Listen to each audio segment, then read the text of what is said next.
Syederalun gempa dahsyat berkekuatan 7,8 skala Richter yang mengguncang Turki pada Senin 6 Februari 2023 pagi waktu setempat benar-benar merusak segala fasilitas yang ada.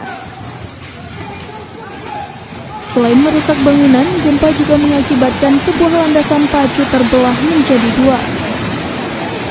Laporan Daily Sabah, landasan pacu Bandara Hatay terbelah menjadi dua setelah gempa besar berkekuatan 7,8 skala Richter melanda wilayah tenggara Turki. Penerbangan segera dihentikan setelah gempa bumi merusak parah bandara.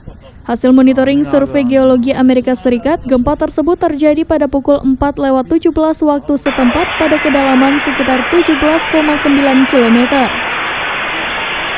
Lalu gempa susulan berkekuatan 6,7 skala Richter terjadi 15 menit kemudian.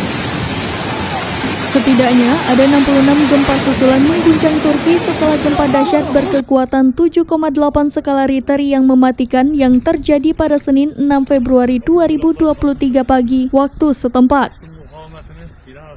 Gempa berkekuatan 7,8 skala Richter yang melanda Turki dan Suriah pada Senin pagi telah menewaskan sedikitnya 641 orang dengan jumlah yang diperkirakan akan terus meningkat.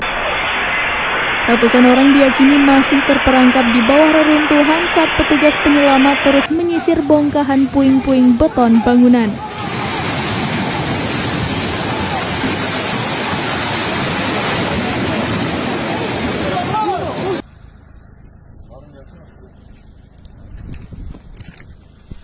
Bakın bloklar kalkmış durumda. Pistin mukavemetini bilen arkadaşlar bilir.